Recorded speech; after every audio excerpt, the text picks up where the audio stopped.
जय जगन्नाथ। आमे मैंने जो राति शोक जाऊ से आम सांगे जाए आमर फोन कि टैब आम भावु जे सहीटा है आमर गोटे समय जो थे कि आम आम सांगे निज सांगे टाइम बिताऊे फ्री टाइम बिताऊे गोटे रील तापर गोटे वीडियो तापर किसी न्यूज ये सब देखु देखु ना राति 12टा आ गोटाए हो जाए कि सकाଳେ तो आमको ठीक टाइम उठा पड़ो। ये सब भितर आमर निदटी बहुत आफेक्ट होता है। खाली से निदटी आफेक्ट हुए नहीं आमर अनेक हॉर्मोन मध्य आफेक्ट हुए। आपण मान तो सोशल मीडिया रे बहुत थर शुणी डोपामिन डिटॉक्स कि एड्रेनालिन फैटिग कॉर्टिसोल हार्मोन ये सब जिनस गुड़िक एगुड़ा केते साइंटिफिकली सत। आज ए विषय रे आलोचना करिया मो संगे अच्छा डॉक्टर सुनील कुमार कोटा जन वरिष्ठ एंडोक्राइनोलॉजिस्ट ब्रह्मपुर सहर मुहेली डॉक्टर सुमन दास आपण होस्ट आउ मोर प्रोग्राम स्वास्थ्य सुमन रे आपण मानकु स्वागत। नमस्कार, थैंक यू डॉक्टर सुमन। आज आम यही गुरुत्वपूर्ण विषय वस्तु रे किसी आलोचना करबा एवं यही सुजोगटी देथिबा जो आपनको निश्चय धन्यवाद देबा चाहिए।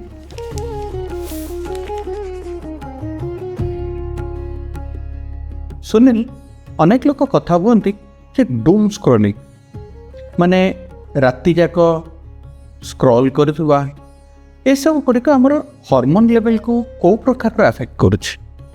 देखु आम शरीर हूँ गोटे इंजिन एवं आज दिन काम कर थकीगला आगामी दिन में आउे कम करने जो रेस्ट अथवा विश्राम दरकार होता है ताको आम कही निद्रा। तेणु यही जो निद्राटी सठिक भाव हेले कौन हुए ना आम शरीर विपाक प्रक्रिया अथवा मेटाबॉलिज्म बहुत भल भाव सुचारू रूपे कम करें। द्वितीयतः आमर हार्मोन संतुलन रही है।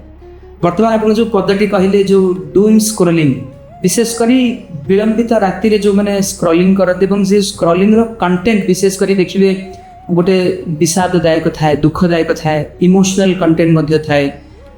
ता छड़ा किसी लोकों देखिए जो बारंबार नोटिफिकेशन देखती मेसेज देखी था यही सब द्वारा कौन हो देखुचे से क्षेत्र में किसी हार्मोन अव्यवस्था निश्चय रूप देखा दूसरी। प्रथम कथा हूँ जेहेतु से बहुत समय धरी ये जो स्क्रीन रे बाहरुवा नील रंगर किरण संस्पर्श आसती आम शरीर मस्तिष्क रही गोटे पिनियल ग्लैंड नामक ग्रंथि जो मेलाटोनिन क्षरित होता है।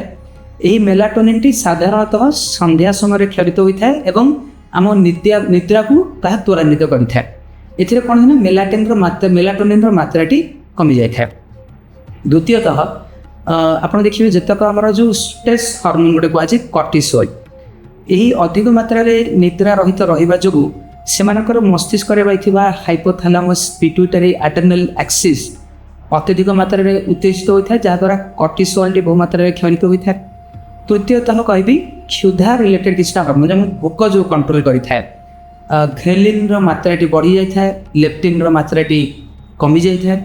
चतुर्थतः आम शरीर में जो पैनक्रियास अथवा अग्न्याशय नामक ग्रंथि अच्छी से क्षरित होता इन्सुलिन कार्यकलापटी कमी जाए जहाँ आम कही था इन्सुलिन रेजिस्टेंस शेष जो हार्मोन टी रही ग्रोथ हार्मोन से कौन है जो ग्रोथ हार्मोन साधारणतः वयस्क लोकों राति में भल भाव Sholay physical recovery muscle repair ता छड़ा सेंस ऑफ वेलबिंग मिलता है। तेणु यही सब अव्यवस्था देखा दी था निद्रा ना विशेषकर एमानकर यह कमन जब आप कुप्रभाव कहते निद्रा विलंब आरंभ हुए निद्रा हेले भी तार अवधिटी कमी जाए निद्रार क्वालिटी भल रुहे ना ता छड़ा मानसिक चाप तथा उत्कंठाटी बढ़ी जाए।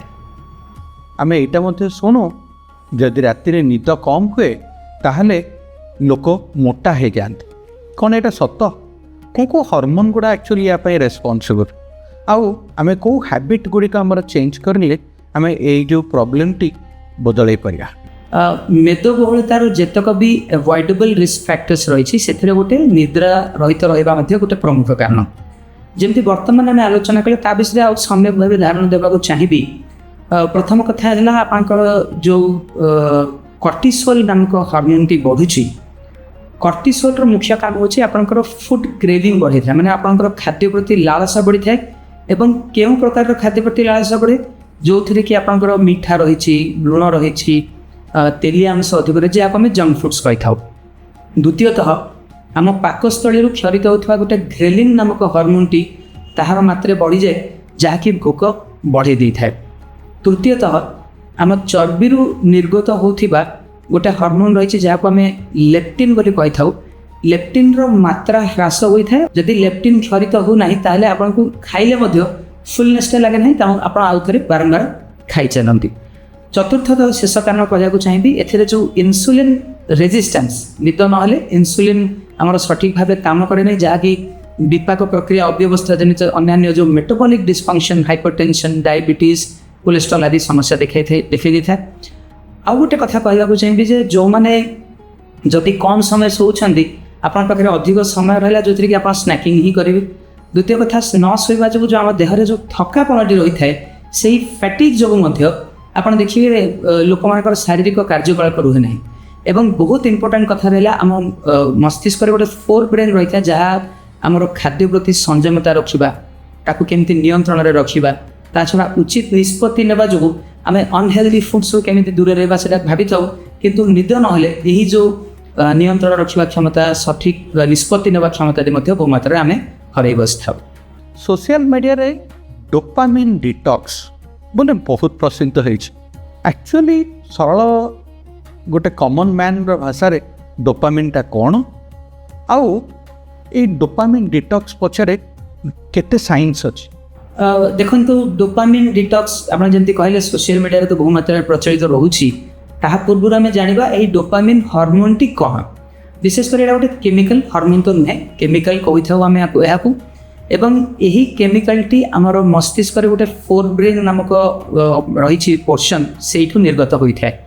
ଏହାର କାମ ରହିଛି କିଛିଟି ଯାହା ବର୍ତ୍ତମାନ ଆମେ କହିପାରିବା ଯେ ମୋଟିଭେସନ୍ ଅଥବା ପ୍ରେରଣା, ଲର୍ଣ୍ଣିଂ ଅଥବା କିଛି ଗୋଟେ ନୂଆ ମାନେ କାର୍ଯ୍ୟକଳାପ ଗୋଟେ ଶିଖିବା, ରିୱାର୍ଡ଼ ପ୍ରୋସେସିଂ, ମାନେ ଆପଣ ମନେକର ଗୋଟେ କିଛି ଗୋଟେ ଭଲ କାମ କରିଛନ୍ତି, ଆପଣଙ୍କୁ କିଛି ଗୋଟେ ପ୍ରାଇଜ୍ ଦିଆଗଲା, ତେଣୁ ମସ୍ତିଷ୍କ ପରବର୍ତ୍ତୀ ସମୟରେ ରିଅଲାଇଜ୍ କରିବ ଯେ ଏହି କାମଟି କରିବାଟା ଭଲ, ସେଇ କାମଟି ଆଉ ଥରେ ବାରମ୍ବାର କରିବ। ଚତୁର୍ଥତଃ ହେଲା ଏହାର ଆଉ ଗୋଟେ କାମ ହେଉଛି ଆଟେନସନ୍, ମାନେ ଆପଣଙ୍କୁ ଏକାଗ୍ର କରି ରଖେ। ପଞ୍ଚମ ଏବଂ ଶେଷ କାମ ହେଉଛି ମୁଭମେଣ୍ଟ ଅଥବା ଆପଣଙ୍କର ଗତି ମଧ୍ୟ, ତା ଛଡ଼ା ଚଳନ ଏସବୁ ଯାକ ମଧ୍ୟ ନିୟନ୍ତ୍ରଣ କରିଥାଏ। ଦେଖନ୍ତୁ, ଡୋପାମିନ୍ ଡିଟକ୍ସ ବୋଲି ସେମିତି କୌଣସି ସାଇଣ୍ଟିଫିକାଲି ପ୍ରୁଭେନ୍ ଟର୍ମ ନାହିଁ। କିନ୍ତୁ କ'ଣ ହୁଏ, ଯେତେବେଳେ ଆପଣ ବାରମ୍ବାର ଗୋଟେ ମାନେ ମସ୍ତିଷ୍କ ତଥା ମନକୁ ପ୍ରେରିତ କରୁଥିବା ଯେଉଁ ତଥ୍ୟ ରହିଛି ତାକୁ ଯଦି ବାରମ୍ବାର ଆପଣ ଦେଖନ୍ତି, ବିଶେଷ କରି ଆପଣ ଯେମିତି କହିଲେ ରିଲ୍ ହେଲା, ସର୍ଟ ଭିଡ଼ିଓଜ୍ ରହିଲା, ନୋଟିଫିକେସନ୍, ମେସେଜ୍, ଏସବୁ କିଛିଟା ଇଫେକ୍ଟ ରହୁଛି। ପ୍ରଥମତଃ ଆମର ମେଣ୍ଟାଲ ଓଭର ଷ୍ଟିମୁଲେସନ୍, ମାନେ ଆମର ମନଟି ବହୁ ମାତ୍ରାରେ ଉତ୍ତେଜିତ ହୋଇ ରହିଥାଏ। ଦ୍ୱିତୀୟ କଥା ହେଉଛି ଆମର ନିଦ ସଠିକ୍ ଭାବେ ହୁଏ ନାହିଁ। ତୃତୀୟ କଥା ହେଉଛି ଆମ ମନରେ ମାନସିକ ଉତ୍କଣ୍ଠା, ଚାପ ମାନେ ଆଂଜାଇଟି ତଥା ଷ୍ଟ୍ରେସ୍ ବଢ଼ିଯାଏ। ଏବଂ ଏହିସବୁ ଦ୍ୱାରା ଆମେ ଦେଖିଥାଉ ଯେ ଇନ୍ସୁଲିନ୍ ଆମର ଶରୀରରେ କାମ କରେ ନାହିଁ। ଏବଂ ଇନ୍ସୁଲିନ୍ କାମ ନ କଲେ ଆପଣ ଦେଖିବେ ଯେତେବେଳେ ଡାଇବେଟିସ୍, ଓବେସିଟି, ହାଇପରଟେନସନ୍, କୋଲେଷ୍ଟ୍ରଲ୍ ଆଦି ସମସ୍ୟା ଦେଖା ଦେଇଥାଏ। ତେଣୁ ଡୋପାମିନ୍ ଡିଟକ୍ସର ଯଦିଓ ସେମିତି କୌଣସି ବୈଜ୍ଞାନିକ ପନ୍ଥା ନାହିଁ, ଆମକୁ ଯେଉଁ ଜିନିଷର ଆମ ମନକୁ ଏହି ପ୍ରେରଣା ମିଳୁଛି ସେଥିରୁ ଆମେ ଦୂରେଇ ରଖିବା ଦ୍ୱାରା ଆମେ କ'ଣ କରିପାରିବା ନା, ପ୍ରଥମ କରି ଆପଣ ବିଶେଷ କରି କୌଣସି ଦେଖିଲେ ବହୁତ ଗୁଡ଼ା ଆପଣ ମାନେ ଦେଖିବେ ସପ୍ଲିମେଣ୍ଟସ୍ ମିଳୁଛି, କିଛିଟା ମାନେ ପ୍ରକ୍ରିୟା ବି କୁହାଯାଏ। କିନ୍ତୁ ମୁଁ ଏତିକି କହିବାକୁ ଚାହିଁବି ଯେ ଆପଣ ସୋସିଆଲ ମିଡ଼ିଆରୁ ଯେତେ ଦୂର ସମ୍ଭବ ଦୂରେଇ ରୁହନ୍ତୁ। ମେ ବି ଗୋଟେ 5-7 ଦିନ ବ୍ରେକ୍ ନେଇପାରିବେ, ଯାହାଦ୍ୱାରା ଦେଖାଯାଉଛି ଲୋକମାନଙ୍କ କ୍ଷେତ୍ରରେ ଏକାଗ୍ରତା ବଢ଼ୁଛି, ଆପଣଙ୍କର ଫୋକସ୍ ଅଥବା ଯେଉଁ ଏକକୈନ୍ଦ୍ରିକତାଟା ନିଶ୍ଚୟ ରୂପେ ବଢ଼ୁଛି। ଡିଷ୍ଟ୍ରାକ୍ସନ୍ଟା ତଥା ବିକ୍ଷେପ ଯେଉଁଟା କୁହାଯାଏ ସେଇଟା ମଧ୍ୟ ବହୁ ମାତ୍ରାରେ କମୁଛି। ଏବଂ ଷ୍ଟଡିଜ୍ ମଧ୍ୟ କହୁଛି ଏହି ଯେଉଁ ସୋସିଆଲ ମିଡ଼ିଆରେ ଆପଣ ଯଦି ଦୂରେଇ ରହୁଛନ୍ତି, ଯେଉଁଟାକି ଏକମାତ୍ର ଡିଟକ୍ସର ଗୋଟେ ସାଧନ, ଯାହାଦ୍ୱାରା ଲୋକମାନେ ବହୁ ସମୟ ଧରି ପଢ଼ିପାରୁଛନ୍ତି, ବହୁ ସମୟ ଧରି ଲୋକଙ୍କ ସହ ଗୋଟେ କଥାବାର୍ତ୍ତାରେ ଏଙ୍ଗେଜ୍ ରହିପାରୁଛନ୍ତି।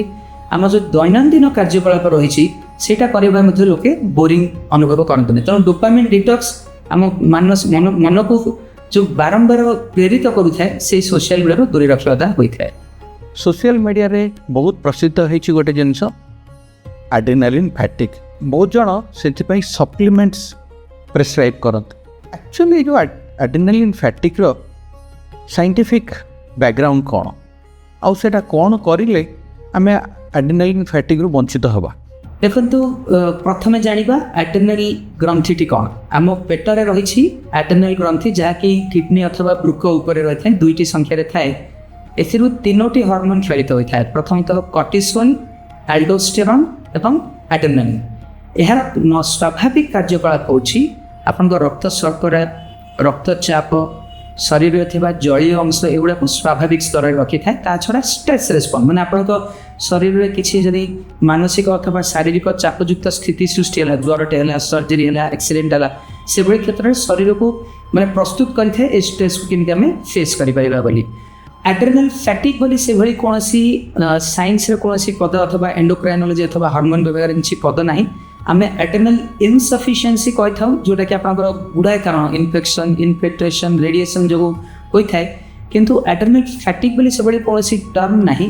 କିନ୍ତୁ ଯେଉଁମାନେ ବାରମ୍ବାର ଆପଣଙ୍କର ଏଇ ସୋସିଆଲ ମିଡ଼ିଆର କଣ୍ଟେଣ୍ଟ, ବିଶେଷ କରି ଯେଉଁ ସର୍ଟ ରିଲ୍ସ ଗୁଡ଼ା ବାରମ୍ବାର ଦେଖନ୍ତି, ଯେଉଁ ଡୁମ୍ ସ୍କ୍ରଲିଂ କଥା କହିଲେ, ସେଥିରେ ଆଡ୍ରେନାଲ୍ ଇନସଫିସିଏନ୍ସିର କିଛିଟି ଲକ୍ଷଣ ଆସିଥାଏ, ଯାହା ହେଉଛି ଅତ୍ୟଧିକ କ୍ଳାନ୍ତ ଅନୁଭବ କରିବା, ଦୁର୍ବଳ ଅନୁଭବ କରିବା, ଓଭରୱେଲ୍ମ ଫିଲ୍ କରିବା, ଯାହାଦ୍ୱାରା କି ଆଉ କୌଣସି ଯଦି କାର୍ଯ୍ୟ କରିବାକୁ କୁହାଯାଏ ତାକୁ ଆମେ କରିପାରିବା ନାହିଁ। ଖାଦ୍ୟ ପ୍ରତି ଗୋଟେ ବହୁମାତ୍ରାରେ ଲାଳସାଟି ବଢ଼ିଯାଇଥାଏ, ନିଦ୍ରାର ମାତ୍ରାଟି କମିଯାଇଥାଏ। ଏବଂ ଏଥିରୁ ଦୂରେଇ ରହିବାର ବହୁତ ଗୁଡ଼ା ଆପଣଙ୍କର ଦେଖିବେ ଯେଉଁ କିଛିଟା ସପ୍ଲିମେଣ୍ଟ ରହୁଛି ଅଥବା କିଛିଟା ବିଶେଷ ପ୍ରକ୍ରିୟା ପ୍ରତି କୁହନ୍ତି, କିନ୍ତୁ ମାନସିକ ଉତ୍କଣ୍ଠା ତଥା ଚାପ ଜଡ଼ିତ ସ୍ଥିତିରୁ ଦୂରେଇ ରହିବା, এই ଯେଉଁ ଆପଣଙ୍କର ସୋସିଆଲ ମିଡ଼ିଆର ଏକ୍ସେସିଭ୍ ଏକ୍ସପୋଜର୍ ରହିଛି ସେଥିରୁ କେମିତି ନିଜକୁ ବଞ୍ଚିତ କରି ରଖିବା, ଏବଂ ଯେଉଁ ଆମ ପୂର୍ବ ସମୟରେ ମଧ୍ୟ ଆଲୋଚନା କରି ଆସୁଥିଲେ, ସୋସିଆଲ ମିଡ଼ିଆରୁ ଆପଣ ଗୋଟେ ନିଶ୍ଚୟ ମଝିରେ 5ରୁ 7 ଦିନ ଯଦି ଆପଣ ଦୂରେଇ ରହନ୍ତି, ନିଶ୍ଚୟ ରୂପେ ଏହି ଫ୍ୟାଟିକ୍ ଅଥବା ଆଡ୍ରେନାଲ୍ ଫ୍ୟାଟିକ୍ରୁ ମଧ୍ୟ ଆପଣ ନିଶ୍ଚୟ ନିଜକୁ ଦୂରେଇ ରଖିପାରିବେ। କର୍ଟିସଲ ହର୍ମୋନ୍, ସମସ୍ତେ ଦୋଷ ଦିଅନ୍ତି କର୍ଟିସଲ ହର୍ମୋନ୍କୁ। ଯାହା ବି ଆମର ପ୍ରୋବ୍ଲେମ୍ ହୁଏ ତାକୁ ଷ୍ଟ୍ରେସ୍ ହର୍ମୋନ୍ ବୋଲି କୁହାଯାଏ। କର୍ଟିସଲଟା ସତରେ କ'ଣ ଆମର ଶତ୍ରୁ? କର୍ଟିସଲଟା କେମିତି ଆମେ କଣ୍ଟ୍ରୋଲ୍ କରିପାରିବା? ଆମର ଯେଉଁ ଫିଡ଼ବ୍ୟାକ୍ ମେକାନିଜମ୍, ଆମେ କ'ଣ ହ୍ୟାବିଟ୍ସ କରିଲେ ବା କ'ଣ ଜିନିଷ କରିଲେ ଆମର କର୍ଟିସଲ ଲେଭେଲଟା ବି କଣ୍ଟ୍ରୋଲ୍ ହୋଇପାରିବ? ଦେଖନ୍ତୁ, ପ୍ରଥମ ପ୍ରଶ୍ନରେ ଆପଣ ଯେମିତି ଉତ୍ତର ଦେଇଥିଲେ ଯେ କର୍ଟିସଲ ହେଉଛି ଗୋଟେ ଷ୍ଟ୍ରେସ୍ ହର୍ମୋନ୍। ଯେତେବେଳେ ଆପଣଙ୍କୁ ନିଦ୍ରା ରହିତ ରୁହନ୍ତି, ଏହା ଛଡ଼ା ଯେକୌଣସି ବି ଷ୍ଟ୍ରେସ୍ ଅଥବା ଚାପଯୁକ୍ତ ପରିସ୍ଥିତି, ମାନେ ଆପଣଙ୍କର ଶାରୀରିକ ଚାପ ଯଦି ରହିଲା, ଜ୍ୱର ହୋଇଛି, କିଛି ଗୋଟେ ଦୀର୍ଘସ୍ଥାୟୀ ରୋଗରେ ଆପଣ ପୀଡ଼ିତ ଅଛନ୍ତି, ସର୍ଜରୀଟେ ହେଲା, ସେଭଳି କିଛି ମାନସିକ ଚାପଯୁକ୍ତ ସ୍ଥିତି, ଘରେ କିଛି ଆପଣ ଟେନସନ୍ ଚାଲିଅଛି, ଆପଣ ମାନସିକ ଅବସାଦରେ ଶିକାର ଅଛନ୍ତି, ସେଭଳି କ୍ଷେତ୍ରରେ ଆମର ପେଟରେ ରହିଛି ଆଡ୍ରେନାଲ୍ ନାମକ ଗ୍ରନ୍ଥି, ଯେଉଁଥିରେ କି ଏହି କର୍ଟିସୋଲ୍ ନାମକ ହର୍ମୋନ୍ଟି କ୍ଷରିତ ହୋଇଥାଏ। ଏବଂ କର୍ଟିସୋଲ୍ଟି ସାଧାରଣତଃ କ'ଣ କରେ, ଆପଣଙ୍କର ରକ୍ତ ଶର୍କରାଟି ବଢ଼ାଇ ଦେଇଥାଏ, ରକ୍ତଚାପଟି ବଢ଼ାଇ ଦେଇଥାଏ। ଆପଣଙ୍କର ଦୀର୍ଘଦିନ ଧରି ଯଦି ଏହି କର୍ଟିସୋଲ୍ଟି ବଢ଼ି ରହୁଛି, ତାହେଲେ ଆପଣଙ୍କର ମାଂସପେଶୀ ତଥା ମାୟୋକାର୍ଡ଼ିୟମ୍, ଯାହା ଆମର ହାର୍ଟର ମସଲ୍ ରହିଛି, ତାହାର ପମ୍ପିଂକୁ ମଧ୍ୟ ଆଫେକ୍ଟ କରିଥାଏ। ଏବଂ ମାନେ ଏଇ ଷ୍ଟ୍ରେସ୍ ହର୍ମୋନ୍ ଯୋଗୁଁ ପ୍ରଥମ କଥା ଆମେ ଦେଖିଥାଉ ଯେ ଲୋକମାନଙ୍କର ଯେତେକ ଜଙ୍କ ଫୁଡ୍, ଯେତେକ ଆମେ ଆଲୋଚନା କଲେ, ସେଥିପ୍ରତି ଲାଳସାଟି ବହୁ ମାତ୍ରାରେ ବଢ଼ିଯାଇଥାଏ। ତେଣୁ ଏଥିରୁ ଦୂରେଇ ରହିବା ପାଇଁ ହେଲେ ଷ୍ଟ୍ରେସ୍ ଫ୍ରି ଲାଇଫ୍, ଯେଉଁଥିପାଇଁ କି ଆପଣ ସମସ୍ତେ ଜାଣିଛନ୍ତି ଆମେ ଦୈନିକ ବ୍ୟାୟାମ କରିବା ଦରକାର। ଡକ୍ଟର ସୁମନ ହେଉଛନ୍ତି ତାର ଆମ ପାଇଁ ଗୋଟେ ଲାଇଭ୍ ଏକ୍ଜାମ୍ପଲ୍ ଆପଣ କହିପାରିବେ। ଦୈନିକ ନିୟମିତ ରୂପେ ବ୍ୟାୟାମ କରିବେ, କେବଳ ଏରୋବିକ୍ ଏକ୍ସରସାଇଜ୍ ନୁହେଁ, କିଛିଟା ଷ୍ଟ୍ରେନ୍ଥ ଟ୍ରେନିଂ ଏକ୍ସରସାଇଜ୍ ଯାହାକୁ ଆମେ ଏରୋବିକ୍ ଏକ୍ସରସାଇଜ୍ ବୋଲି କହିଥାଉ, କିଛିଟା ରିଲାକ୍ସେସନ୍ ଏକ୍ସରସାଇଜ୍ ଯାହାକୁ ଆମେ ୟୋଗା ବୋଲି ବି କହିଥାଉ। ଆପଣ ଦେଖନ୍ତୁ, ସ୍କ୍ରିନ୍ରୁ ଦୂରେଇ ରୁହନ୍ତୁ, ସାଙ୍ଗମାନଙ୍କ ସାଙ୍ଗରେ କଥାବାର୍ତ୍ତା ହୁଅନ୍ତୁ, ବାହାରକୁ ବୁଲିବାକୁ ଯାଆନ୍ତୁ, ନିଜର ଯଦି ପ୍ୟାସନ୍ ଅଛି ପଢ଼ିବା, କିଛି ଗୀତ ଗାଇବା, ନାଚିବା, ଏଭଳି କିଛି ନିଜର ଅଲଗା ହବିସ୍କୁ ମଧ୍ୟ ପ୍ରମୋଟ୍ କରିଥାନ୍ତି। ଏବଂ ସବୁଠାରୁ ଇମ୍ପୋର୍ଟାଣ୍ଟ କଥା ହେଲା, ଦୈନିକ ଯେମିତି ଅନଇଣ୍ଟରପ୍ଟେଡ୍ 7ରୁ 8 ଘଣ୍ଟା ଆପଣ ଶୁଅନ୍ତି ରାତିରେ, ସେଥିପ୍ରତି ମଧ୍ୟ ଆମେ ନିଶ୍ଚୟ ଗୁରୁତ୍ୱ ଦେବା ଦରକାର। ଶେଷରେ ଆମର ଦର୍ଶକମାନଙ୍କୁ 5ଟି ହ୍ୟାକ୍ସ କୁହନ୍ତୁ, ଯାହାଦ୍ୱାରା କି ଆମର ଷ୍ଟ୍ରେସ୍ କମିଯିବ, ନିଦ ଭଲ ହେବ ଆଉ ହର୍ମୋନ୍ ଗୁଡ଼ିକ ସନ୍ତୁଳନରେ ରହିବ। ନିଶ୍ଚୟ ଦେଖନ୍ତୁ, ଏଇଟା ହେଉଛି ବର୍ତ୍ତମାନ ସମୟରେ ଗୋଟେ ମାନେ ସବୁଠାରୁ ଗୁରୁତ୍ୱପୂର୍ଣ୍ଣ କଥା, କେମିତି ଆମେ ଷ୍ଟ୍ରେସ୍ରୁ ଆମେ ନିଜକୁ ବଞ୍ଚିତ କରି ରଖିପାରିବା। ନିଦ ହେବାଟା ଭଲ ହେବା ଦରକାର। ତାହା ପୂର୍ବରୁ କହିବାକୁ ଚାହିଁବି ଯେ ଦୈନନ୍ଦିନ ଆମେ ବ୍ୟାୟାମ ନିଶ୍ଚୟ ରୂପେ କରିବା ଦରକାର। ବ୍ୟାୟାମ କରିବା ଦ୍ୱାରା କ'ଣ ହୁଏ ନା, ଆପଣଙ୍କ ଶରୀରରେ ଯେତିକି ବି ରକ୍ତ ରହିଛି ତାହା ଆପଣଙ୍କର ବ୍ୟାୟାମ କରୁଥିବା ମାଂସପେଶୀକୁ ଚାଲିଯାଏ ଏବଂ ମସ୍ତିଷ୍କରୁ ସେଇ ରକ୍ତ ପ୍ରବାହଟି କମିଯାଏ, ଯାହାଦ୍ୱାରା କି ମସ୍ତିଷ୍କ ଡଲ୍ ହୋଇ ଶୋଇପଡ଼େ। ତେଣୁ ବ୍ୟାୟାମ ନିୟମିତ ରୂପେ ନିଶ୍ଚୟ କରିବା ଦରକାର। ସେକେଣ୍ଡ ଇମ୍ପୋର୍ଟାଣ୍ଟ କଥା ହେଉଛି ଯେ ସନ୍ଧ୍ୟା ପରେ, ବିଶେଷ କରି ସନ୍ଧ୍ୟା 5ଟା 6ଟା ପରେ ଆପଣ କୌଣସି ଗୋଟେ ଭିଗରସ୍ ଏକ୍ସରସାଇଜ୍ କେବେ କିଛି କରିବେ ନାହିଁ। ୟୋଗା ଗୋଟେ ଏକ୍ସରସାଇଜ୍ ଆପଣ ଦିନତମାନ ଯେତେବେଳେ ବି କରିପାରିବେ, ଯାହାଦ୍ୱାରା ଆପଣଙ୍କ ମେଣ୍ଟାଲ୍ ରିଲାକ୍ସେସନ୍ ରହିବ। ଆମେ କହିଥାଉ ଯେ ସନ୍ଧ୍ୟା ସମୟ ପରେ ଆପଣ ମନକୁ ମାନେ ଉତ୍ତେଜିତ କରି ରଖୁଥିବା କିଛି ପଦାର୍ଥ ରହୁଛି, ଯାହା ଆମର ଟି ତଥା କଫି, ଏଥିରୁ ଆପଣ ଦୂରେଇ ରହିବା ଦରକାର। ସନ୍ଧ୍ୟାବେଳେ ଖାଇସାରିଲା ପରେ ଆପଣ ଯଦି ଗୋଟେ କିଛି ସମୟ ଚାଲି ଆସିପାରୁଛନ୍ତି, ସେଇଟା ମଧ୍ୟ ଆପଣ ନିଦକୁ ପ୍ରେରିତ କରିଥାଏ। ଆମେ କହିଥାଉ ଯେଉଁମାନେ ବି ବର୍ତ୍ତମାନ ସମୟରେ ନିଦର ସମସ୍ୟାରେ ଆକ୍ରାନ୍ତ ଅଛନ୍ତି, ବିଶେଷ କରି ରାତି 8:30 9ଟା ହେଲା ପରେ ଆପଣଙ୍କର ସ୍କ୍ରିନ୍, ଆମର ଯେଉଁ ଯେତେକ ବି ସ୍କ୍ରିନ୍ ଅଛି, ମୋବାଇଲ ହେଲା, ଲ୍ୟାପଟପ୍ ହେଲା, ଆଇପ୍ୟାଡ୍, ଏସବୁରୁ ଦୂରେଇ ରୁହନ୍ତୁ। କାରଣ ସେଥିରୁ କ୍ଷରିତ ହେଉଥିବା ଗୋଟେ ନୀଳ ରଙ୍ଗର କିରଣ ଯୋଗୁଁ ଆମର ମେଲାଟୋନିନ୍ର ମାତ୍ରା କମିଯାଇଥାଏ, ଯାହାଦ୍ୱାରା କି ନିଦ ସଠିକ୍ ଭାବେ ହୁଏ ନାହିଁ। ଏବଂ ବହୁତ ଗୋଟେ ଗୁରୁତ୍ୱପୂର୍ଣ୍ଣ କଥା ଆପଣ ଦେଖିବେ, ଯେତେକ ମାନସିକ ରୋଗ ବିଶେଷଜ୍ଞମାନେ ବି ରହିଛନ୍ତି, ସେମାନେ କହନ୍ତି ଯେ ରାତିରେ ଖାଇସାରିଲା ପରେ ଆପଣ ଗୋଟେ ବହି ପଢ଼ିବା ଅଭ୍ୟାସ କରନ୍ତୁ। ଆପଣ ସମସ୍ତେ ଛୋଟବେଳେ ଦେଖିଥିବେ ବହି ପଢ଼ିଲା ମାତ୍ରେ ନିଦ ନିଶ୍ଚୟ ରୂପେ ଲାଗେ, ଏବଂ ଏଇଟା ବର୍ତ୍ତମାନ ସମୟରେ ସାଇକିଆଟ୍ରିଷ୍ଟ ମାନେ ବି ବହୁ ମାତ୍ରାରେ ପ୍ରାକ୍ଟିସ୍ କରନ୍ତି। ଆପଣଙ୍କୁ ଯେଉଁ ବହି ପଢ଼ିବାକୁ ବୋରିଂ ଲାଗେ, ଯଦି ସେଇଟା ବି ପଢ଼ିବା ଗୋଟେ ପ୍ରାକ୍ଟିସ୍ ବୋଲି କୁହନ୍ତି। ଏବଂ ଯଦି ଆପଣ ଗୋଟେ ଯେଉଁ ରୁମ୍ରେ ଶୋଉଛନ୍ତି ସେଇଟା ଗୋଟେ ସଠିକ୍ ଭାବେ ଆପଣ ଯେମିତି ଲାଇଟ୍ ମାତ୍ରା କମ୍ ରହୁଛି, ଟିକେ ମାତ୍ରାରେ ଥଣ୍ଡା ରହିବା ଦରକାର।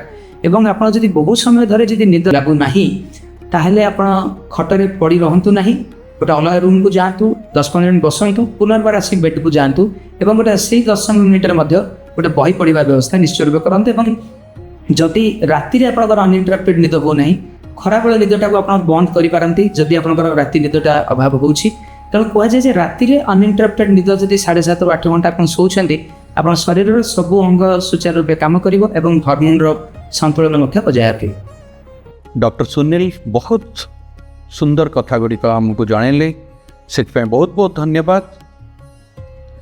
ଗୋଟେ ଜିନିଷ ଏଥିରୁ ଆମେ ଜାଣିପାରୁଛେ ଯେ ଆମର ହର୍ମୋନ୍ ଗୁଡ଼ିକ ଆକ୍ଚୁଆଲି ଦୋଷୀ ନୁହେଁ, ଆମର ହ୍ୟାବିଟ୍ସ, ମୋବାଇଲ ଦେଖିବା, ରାତିରେ କମ୍ ଶୋଇବା, ଏସବୁ ଜିନିଷ ହେଲେ ଦୋଷୀ। ଚାଲନ୍ତୁ କିଛି ହ୍ୟାବିଟ୍ ବଦଳାଇବା, ଯାହାଦ୍ୱାରା କି ଆମର ଦୈନନ୍ଦିନ ହର୍ମୋନ୍ ଲେଭେଲ୍ ଗୁଡ଼ିକ ମଧ୍ୟ ମେଣ୍ଟେନ୍ ହେବେ, ଆଉ ଯେଉଁଟାକି ଆମର ଡେଲି ଆକ୍ଟିଭିଟିଜ୍, ଡେଲି ପ୍ରଡ଼କ୍ଟିଭିଟି, ଏସବୁ ଜିନିଷ ଗୁଡ଼ିକ ମଧ୍ୟ ହେଲ୍ପ କରିବ। ଯଦି ଆପଣଙ୍କୁ ଏ ପ୍ରୋଗ୍ରାମଟି ଭଲ ଲାଗିଲା ତାହେଲେ ଦୟାକରି ସବସ୍କ୍ରାଇବ୍ କରନ୍ତୁ ଆଉ କିଛି ସାଙ୍ଗସାଥୀଙ୍କୁ ମଧ୍ୟ ସେୟାର କରନ୍ତୁ। ମୁଁ ଡକ୍ଟର ସୁମନ ଦାସ, ଆଉ ଆପଣ ଦେଖୁଥିଲେ ସ୍ୱାସ୍ଥ୍ୟ ସୁମନ। ଜୟ ଜଗନ୍ନାଥ।